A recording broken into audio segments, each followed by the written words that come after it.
Good afternoon, everyone. This is Jesse Torres. I'm your state small business advocate here with the Governor's Office of Economic Development.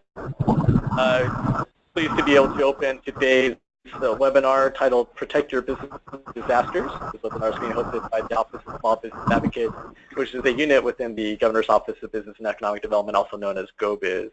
I can tell you in a previous life, I was the regional director for the Los Angeles Small Business Development Center Network and was part of the California SBDC network, where issues around business continuity, disaster preparedness, we're definitely on the forefront. In fact, we were able to work with the Seismic Commission on producing really one of the first studies in a long time about how businesses need to get prepared in the event of disaster. So today's webinar, is definitely something that I'm very much interested in learning more about and seeing what we can do to help support small businesses when it comes to catastrophes and how to prepare them for such catastrophes. Today's webinar features two officials from the state and federal governments.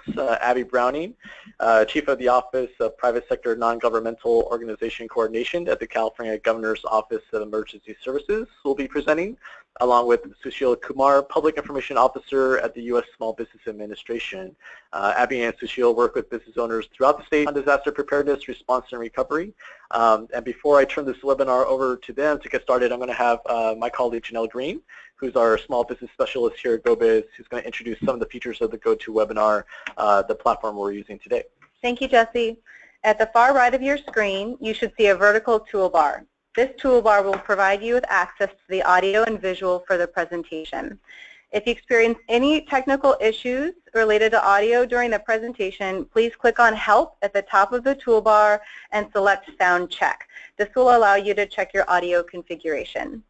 Participant lines will remain muted during the entire presentation. If you have a question during the webinar, please submit it during the presentation via the Questions chat box. The Questions chat box is located in the middle of the toolbar. GO-Biz staff will monitor that box and respond during the Q&A session, which will be held at the end of the presentation. Also, at the top left of the toolbar, you'll see two icons.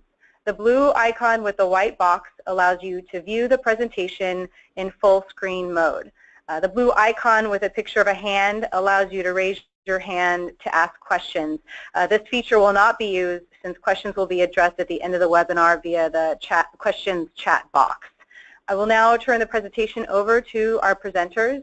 Abby will begin with her presentation. Abby and Sushil, welcome and thank you for being here. Thank you, Janelle. As was said, my name is Abby Browning, and I'm with the Governor's Office of Emergency Services. I'm the Chief of the Private Sector NGO Coordination. That basically means that I am the liaison for all businesses, all business associations, universities, philanthropic groups, community organizations, and faith-based groups coming into the Office of Emergency Services.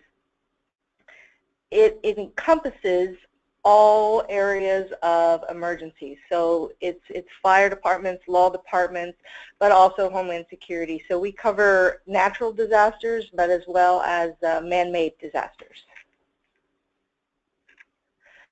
To start off, I wanted to explain a little bit about our process, how things work in the state of California. This is how we're supposed to work across the country. California developed this system, and so it is strongest in our state. All disasters are local, they start local, and they end local. So what happens is there's a disaster in the field, we have our on-site responders. That would be your local fire department, your local police department. Then the local county or city or special district steps in to help fill the gap as far as if more is needed, if it's a larger disaster. If it's too large, if it exceeds the resources of the local county, we go to the operational area. If that is exceeded, then we go to the regional. We have 3 regions in California. We have our coastal region, we have our southern region, and we have our inland region. And if that operation is exceeded, we then go to the statewide level. And we have a state operations center here in Sacramento that helps gather information, distribute information, and coordinate resources. On the event where it exceeds the state resources, that is when we request from the President a federal declaration, and then FEMA is sent in to help us. So what last year, we had a perfect example of this during the fires that were the Valley Fire and the Butte Fire up in Northern California. What happened was the fire started growing and growing and growing, and eventually it became too big for even the state to handle, and we had to request a federal declaration, and that's where our friends from FEMA, but also SBA, who you'll hear from later, and other federal agencies came to help us with the response and the recovery. In OES, the way that we are divided, we have directorates. We have our operations directorate. Everyone that is in charge of response and recovery are in the operations directorate. We have our planning, preparedness, and training directorate. This includes all of our earthquake plans, what we're going to do, how we're going to do it. This is preparedness, all of the materials that we develop, as well as webinars and workshops for. And then training and exercises are for our local responders to be trained and up to date. We have hazmat training, we have homeland security training, any kind of training you could think of that your first responders would need, we provide that for them. We have a logistics department, and that is basically for resources. The simple way to say it is they get the stuff, and they get the stuff where it needs to go. So if we need water in a certain area, we tell logistics we need water. They find the water, they move the water, and then they distribute the water. Finance and admin is another directorate because all of these things need to be paid for. And we need to keep a log of what's happening, when it's happening, and so we have people that are dedicated to that. And then finally, there's the executive level. My office is in the executive level because private sector NGO coordination goes over top of all of those other directorates. I'm involved in operations, I'm involved in planning and preparedness, I'm involved in logistics, and I'm involved in finance and admin. So I report directly to the director, and because of that, I'm able to float between the different areas. In my office, just so you have an understanding, the main tasks that I do are private sector NGO MOUs, those are memorandums of understanding, and those are our agreements with different businesses and different associations that help us with information flow. When we need to get information out to local businesses, small businesses, large businesses, the private sector in total, we can go to those partnerships and blast it out. We have, through our connections, we have well over 100,000 businesses ready to go whenever we need to.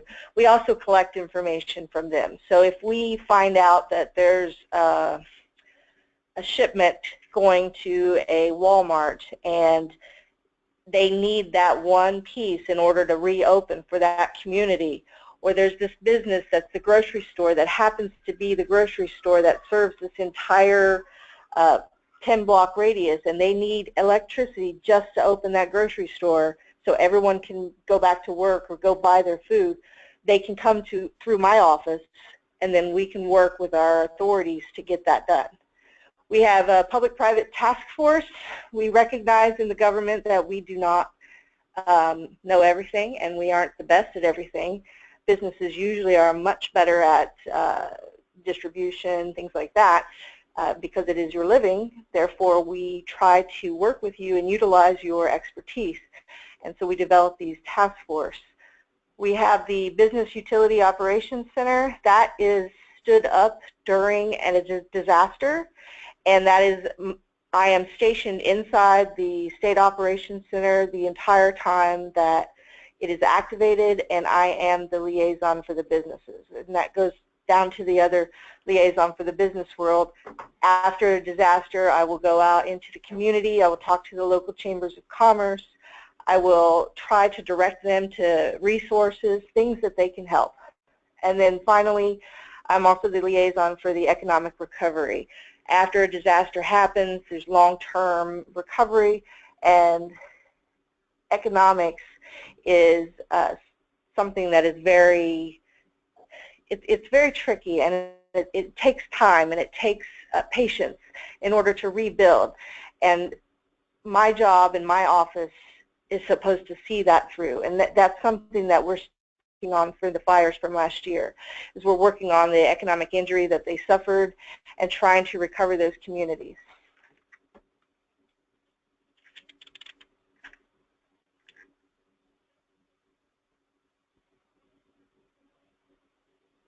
Okay.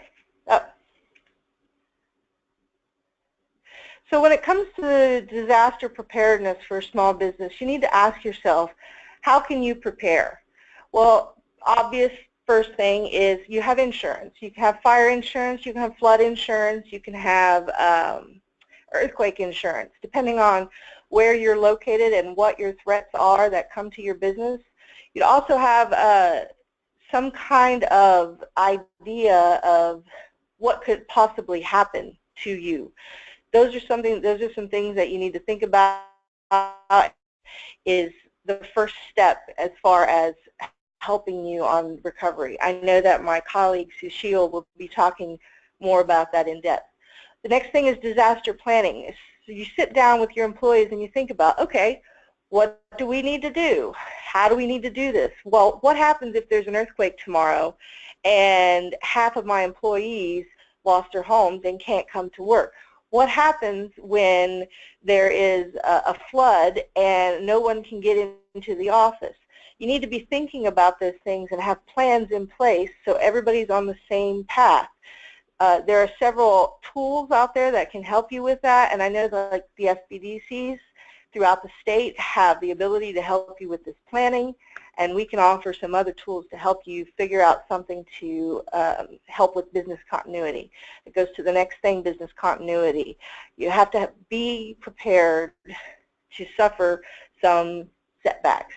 If that means having a remote location, having backup materials, like if you have all of your files and all of your accounting on a hard drive, have a backup of that at another location. Something like that. Business continuity is a very important thing, and from my experience, that is something that is heavily affected during a disaster.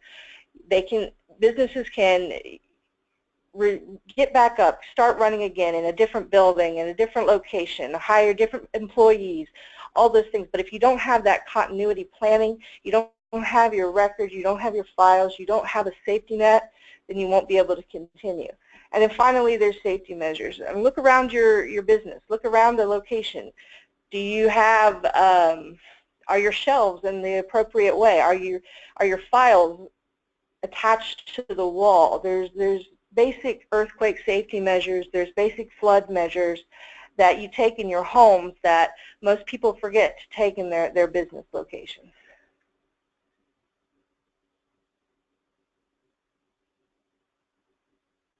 So another question is, what should my business do during a disaster? So say the disaster is ongoing. Well, you make sure all your staff is accounted for. That's accountability is something that's very important to our office. I check in everywhere I go every day, and it's because anything can happen at any time, and especially during a disaster, you need to know where your employees are, and they need to know where you are. Think back to when you were in school and you did a fire drill, or you did an earthquake drill, or a bomb threat, and you had to go outside and your teacher had a note and it counted how many of you got out of the building. You need to do that kind of thing for your business. You need to follow local instructions. If they tell you to evacuate, you need to evacuate.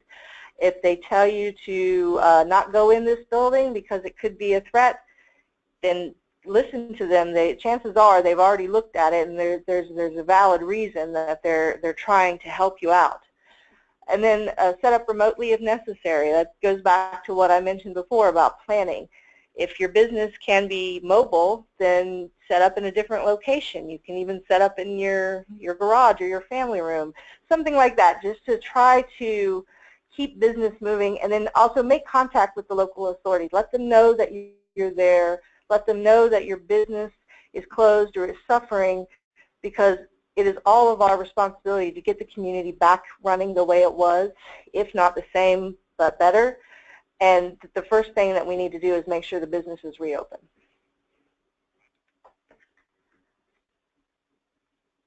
there another one? Yeah, okay. I wasn't impacted by the disaster. How can my business help? So, well, you can volunteer.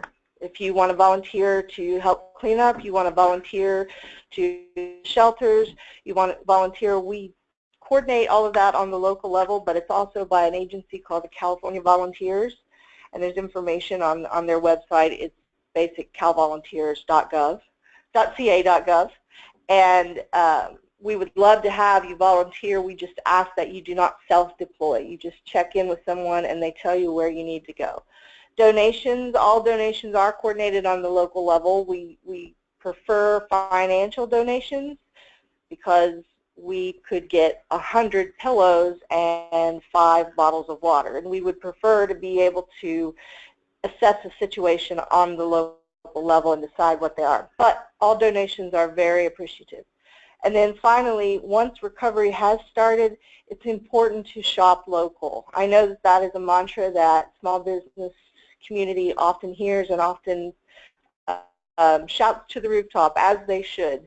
But it's very important for the businesses to get back to doing business in the area that was affected, because people can go to work and people can buy things. And once the sense of normalcy returns, recovery can happen quicker.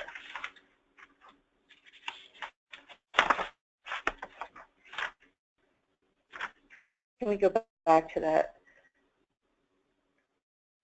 No, the what resources are there to help my business recover? Yeah, okay. I apologize for this. I messed up the slide here.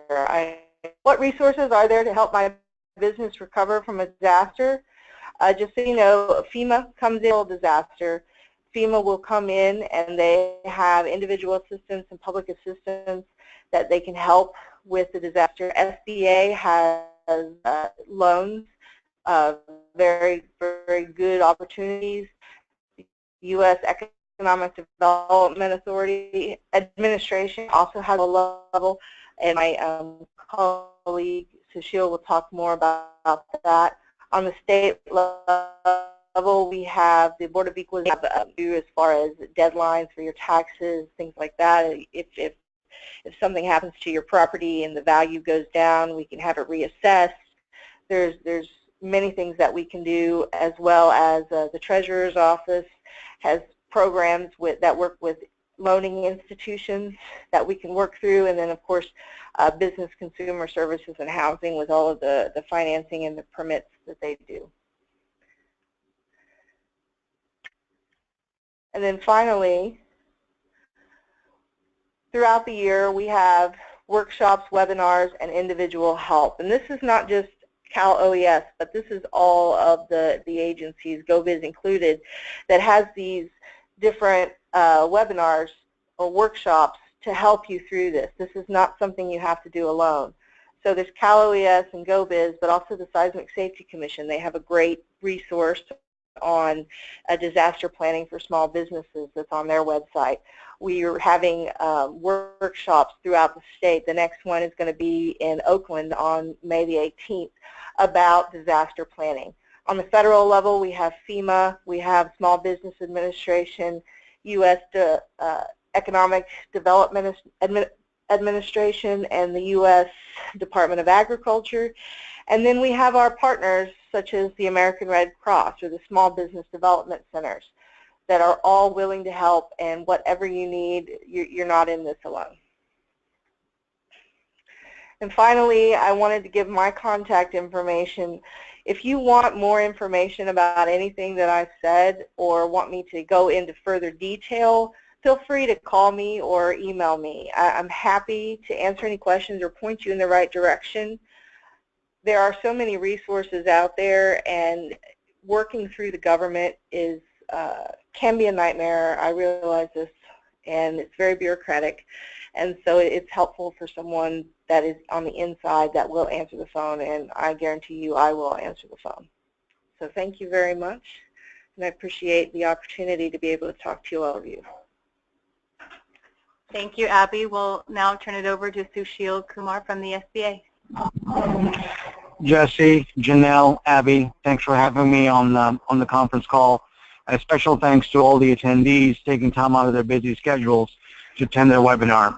It's a real pleasure to represent the Small Business Administration in the whole mindset of business preparedness and continuity.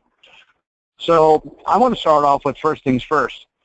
Begin with the end in mind is something that I apply consistently. And Benjamin Franklin said it famously once. He said, failure to plan, prepare to fail. And that's what every business owner needs to start off with. The very lifeblood of any business is sales. People spend a lot of time and effort building up a business. And a lot of times, statistics show that people are too busy to have a continuity plan in place.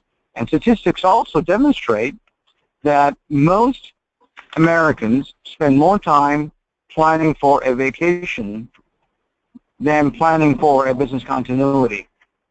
And in some statistics that we'll start off with, okay? Janelle, if you could help me, I'm on the road, as you might know.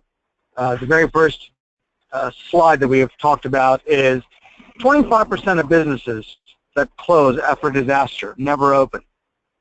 And here is an even more startling statistic that states that if a business stays closed for the first 5 days of a disaster, there is a 90% probability that the business will not reopen after the first year. So those statistics are quite startling. And if there's one takeaway that in the next 15 minutes I would like for my audience to take away is, please have a business plan in place. And it'll be my responsibility to share with you in the form of slides what is it that a business needs to keep in mind when it plans for continuity in operations. So the next slide after that talks about facilities and operations. What if your business had to close down for several days after a disaster? The operative question, depending on your business and what is it that your scope of services might be, you need to have a plan internally and externally. Now, when I say internally, it really depends on the scope of services that your business offers and the number of employees that a business has. So let's start off with facilities and operations to reference the internal side of the business. Our recommendation from the Small Business Administration and many other business continuity experts is that we need to keep extra supplies of hard-to-replace items. The business needs to stay open because any given disaster, the mindset needs to be that we can't get back to normalcy for the first 2 weeks. Some even go as far as 30 days. So from cash to equipment to oil if you're a manufacturer to supplies if you happen to be a distributor, depends on your business. You need to identify what those items are that will keep your business afloat. Okay?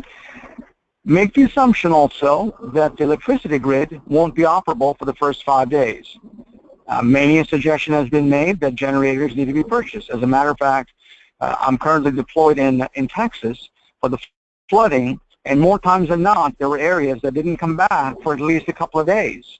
Whether it was in the Beaumont area or the Harris County area where Houston is out of, or domiciled out of, I should say, electricity wasn't restored for a couple of days. And those couple of days, between food spoilages and valuable stuff where people have stored their information, were inaccessible. So having a backup generator is absolutely huge. Janelle, if you could take us to the next slide, which would be insurance. My colleague Abby referred very nicely to the word having insurance in place. One of the things that now I'm going to shift over to the operations side of the business, which is having a business continuity insurance.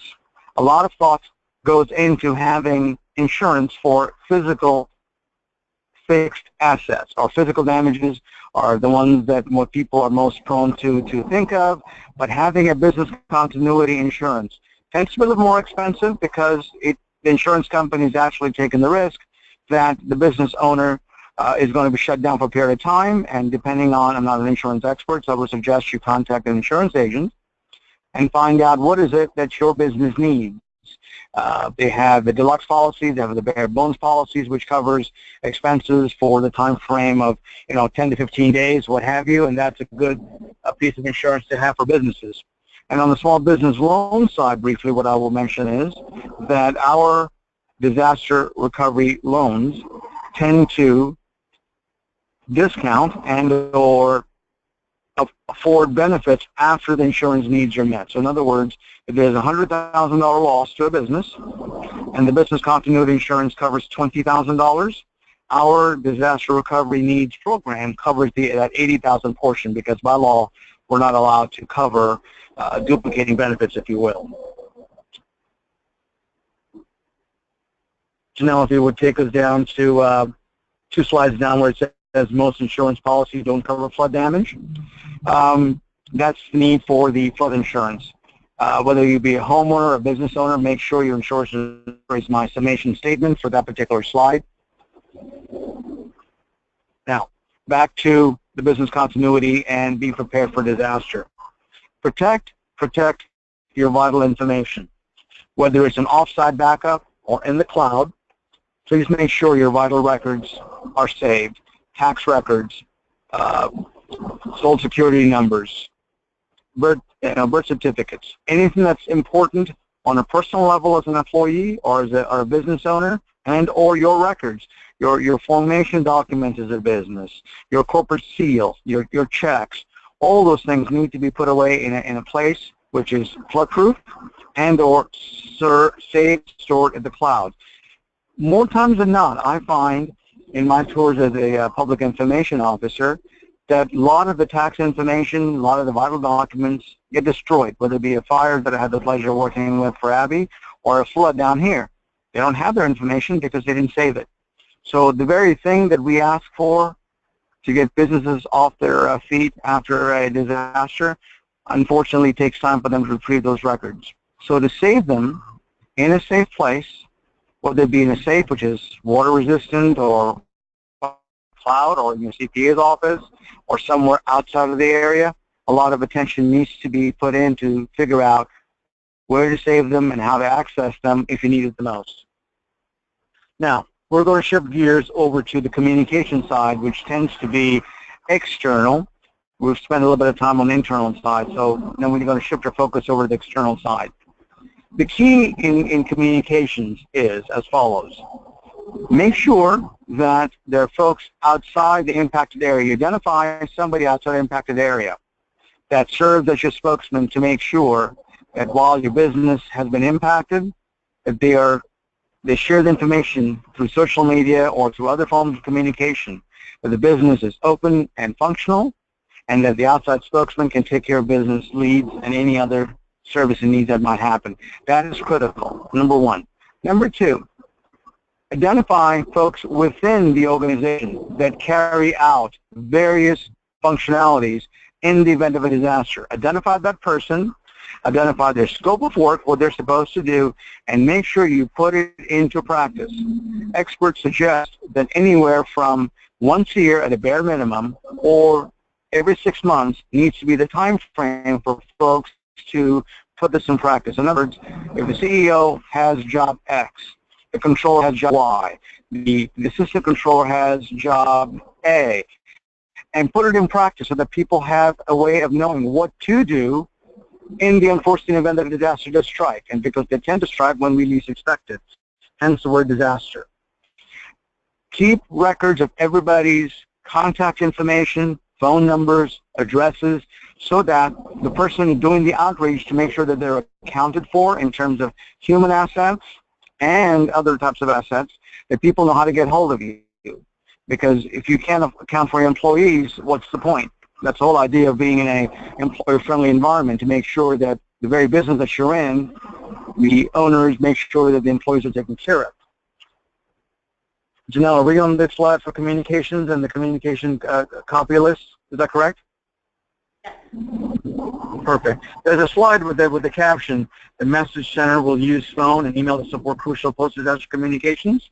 That message center, depending on how the business works, could very easily be in the disaster area, and they have continued functionality in terms of the power grid, but more importantly, it tends to be on the outside, and they tend to serve as spokesmen not only for the vendors that they do business with, but also for your customers outside the region to make sure that the supply chain continues without any hiccup during the time that the affected area that's gone through the disaster is taking this time to get back on its feet.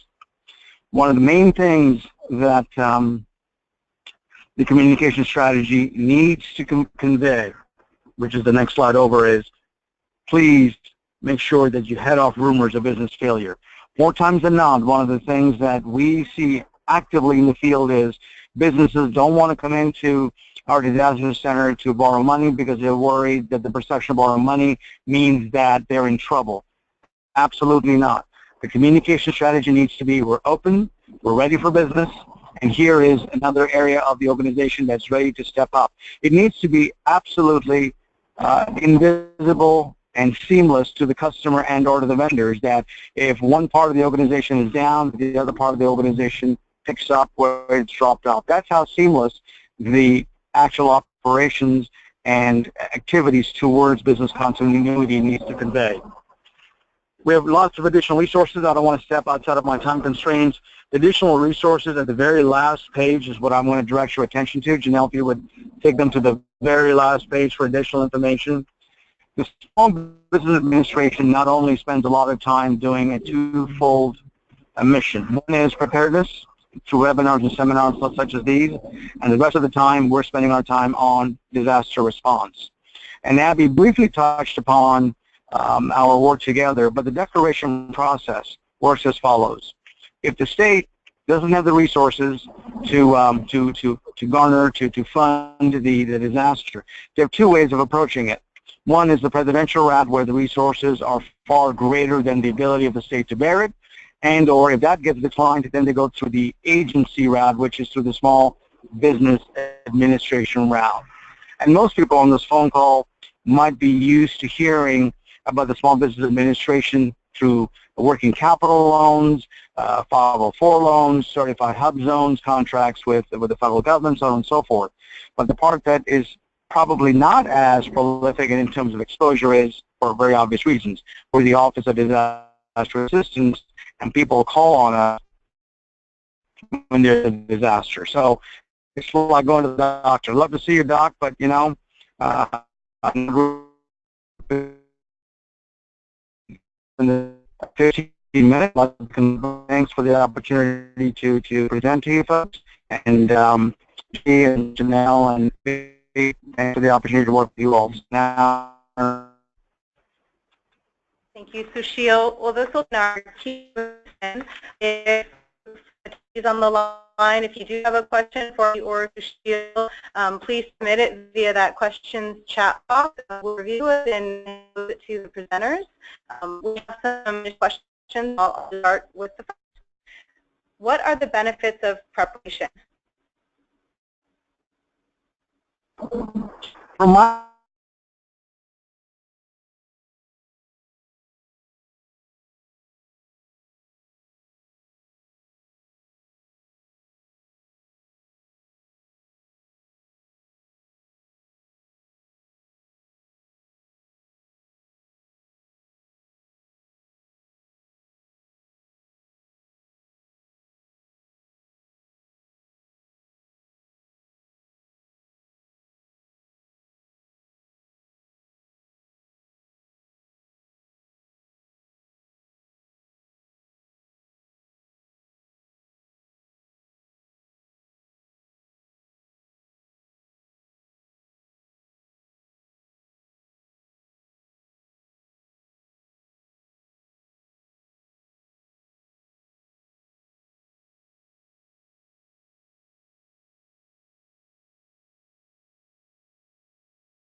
moving.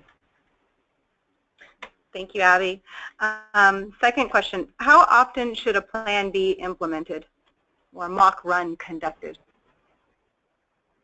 Well, I mean, I don't know if Sushil wants to add to this, but you look at your staff. I mean, how much turnover do you have? How often how large is your staff? It's different for each situation. In our office, we have drills twice a year, and they are full-scale drills. We are constantly putting our plans into place. We're going throughout the state to talk to all the locals. I just prepared a drill that is happening in June in Southern California, where we are going to actually deliver pallets of water to local authorities, and they are to prep. How do they get that water of the survivors? All the schools earthquake drills are once a year. We have the great shakeout that happens in October. That could be a time to really just practice your continuity plans, to look at them and sit down with your staff and say, okay, everybody, let's update all this information, let's go through this. So it really depends, in my opinion, but at least annually. I would, the only thing that I would add to it, Abby nicely said, Plan B really depends on the size of the business. If it's a shop shop, Plan B needs to be implemented on a periodic company, more frequency. And Plan B could be something as simple as, today, let's just pick the phone and see if all phone numbers are correct for our employees. People change carriers, people change phones, people take advantage of discounts by vendors, and they forget, oh God, that phone number is no longer good. They changed carriers and we didn't update it. So it could be as simple as reaching out to them and making sure that those numbers are correct. So thanks, Abby. Thank you. Another question, what is an economic injury disaster loan? That's the shield. Indeed. The ability of a business to pay their vendors unimpeded is what this is about. So during the normal course of operations, the business owner is able to make payments to their various vendors, to the current payable, to their rent, and suddenly impair down and make those payments. So the size, the impact of the balance sheet and statement of a business, and then come up with dollars and cents, which are used to address those shortfalls. So it could be used to pay payroll, it could be used to make vendor payments, it could be used to make equipment payments, it could be used to, it cannot be used to pay the shortfall, in other words, to the business owner, but for everything else, on a case-by-case basis, the loan is there to make payments, which your business owner is paying in the past, and make sure that they're made whole. Yeah, you have to, the concept of economic injury is it's one of those that's hard to wrap around, but once you get it, you'll understand where this loan comes into place. But it's basically what I was mentioning before about economic recovery. After the buildings are rebuilt or people are back to work, things change. The population base is going to change. For example, in Calaveras County, who suffered the fire, many of those people lost their homes. Many of them have not returned to the community. Well, that's your customer base. That's going to drop. Or what about some of your employees? You couldn't rehire them, or they had to leave their job because they didn't have a place to live, or because of tourism, say you're a tourist-based industry on tourist events. If those are canceled or those are moved, then that's a economic disaster. After all the flashy responding because their base is down.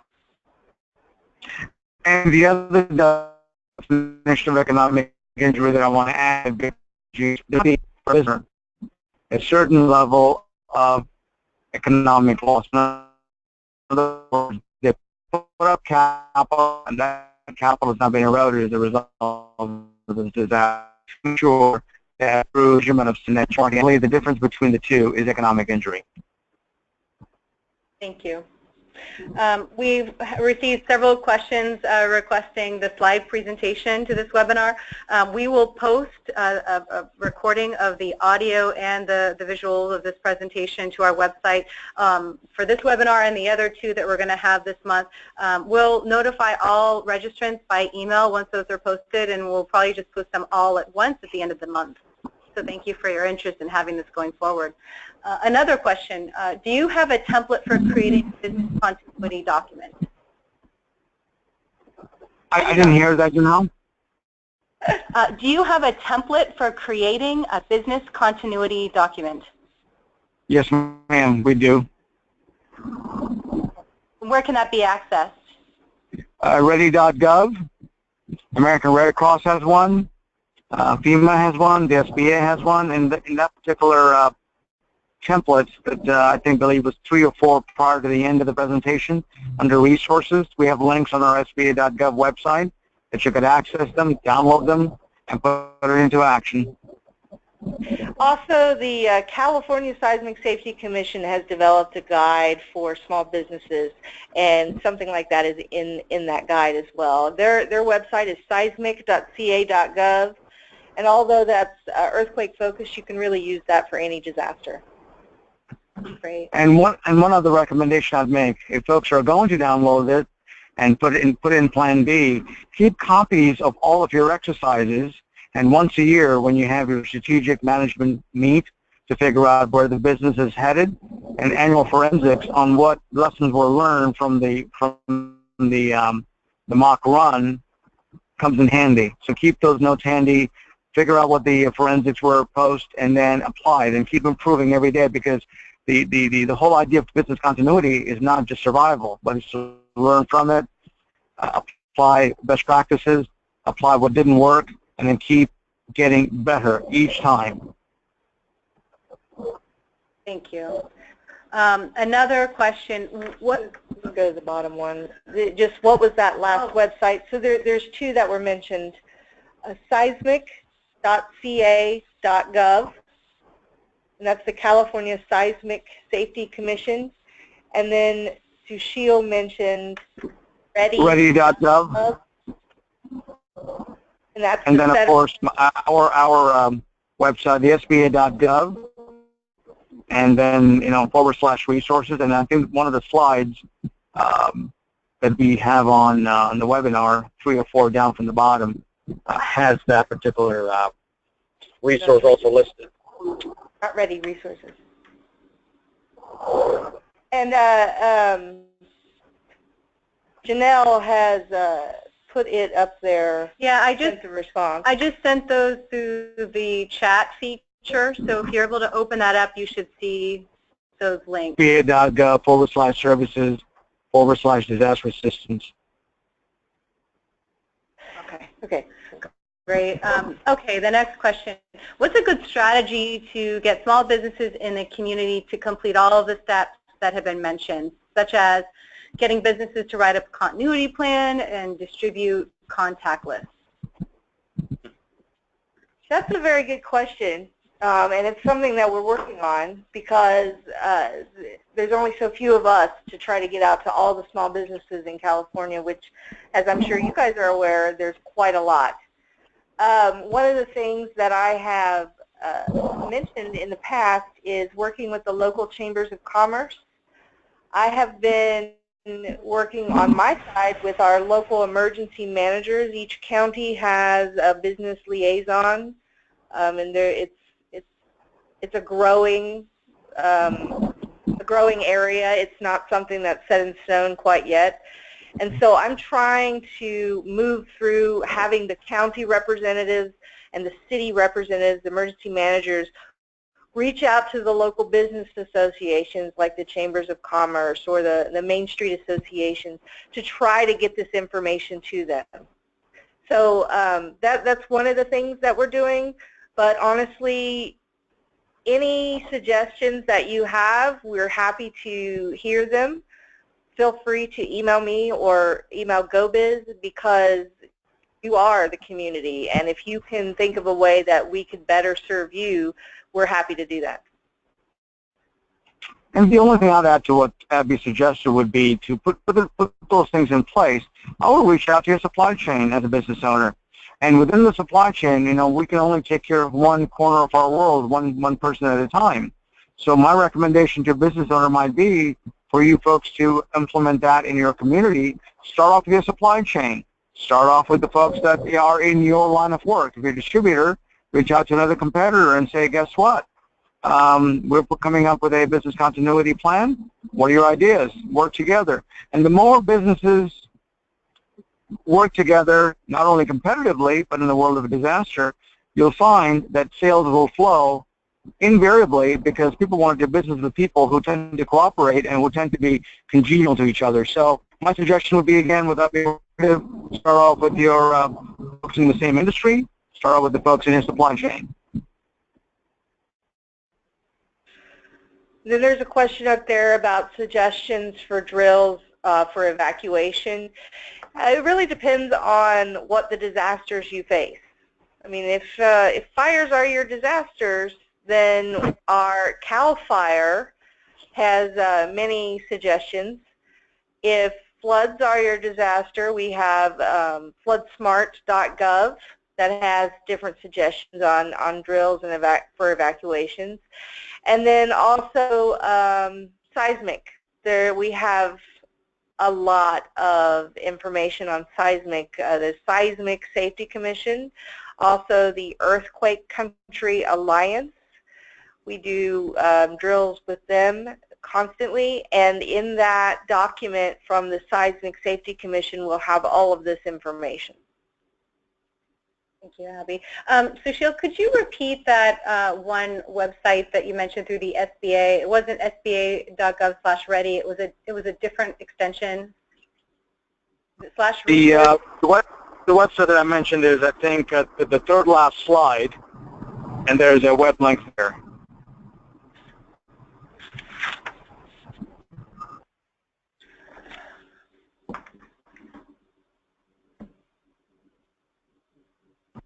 Did you guys see it? Yeah. Yeah, /disaster. SBA.gov/disaster. Yeah. Okay. Thank you. You're more than welcome. Are there any other questions? Feel free at this time to submit another question if you have one. And this is Abby. Like I said, feel free to email me directly. My contact information is in the PowerPoint that will be posted. And I'm happy to answer questions or talk to you on the phone if there's anything specific. And I can point you in the right direction if I don't have the answer. And Janelle, I don't have my contact information listed directly, so feel free to offer my email, sushil.kumar@sba.gov, and also my phone number, 916-878-1495. Sure, I'll include those in the final slides. Thank you so much. Great. Well, thanks to both of you for your time. I think that, I'm just checking to see if we have any other questions. I think that's it from the attendees. Okay. All right. Well, this is Jesse Torres, again, your State Small Business Advocate. Thank you, Abby. Thank you, Sushil, for your presentation. Thank you, all of you who are on the webinar, for joining us today. As Janelle mentioned, the slides and the audio of the presentation will be posted to the GO-Biz website. And maybe what we can do is find a way to put up some of those links along with that. Because I know that, I helped pay for that Seismic Commission source guide, and there's a lot of great information there, worksheets to help you walk through some of the steps in preparing your business and checklists and that kind of thing. So it'd be good for you all to have that link. And as someone who actually lived through the Northridge earthquake, as a high school teenager, all this is especially poignant to me. So I appreciate our presenters today speaking on this very timely issue. We'll notify all the registrants by email once everything has been posted, and you know, we please encourage you to join us for upcoming webinars May 12th and May 19th to learn more about our export assistance programs, how to GO-Biz, and California Small Business Loan Guarantee Program. If you'd like the time, you can visit us at business.ca.gov. But thank you for your time again. Thank you, Jesse. Thanks, Bobby, and thank you, Janelle. Have a good afternoon.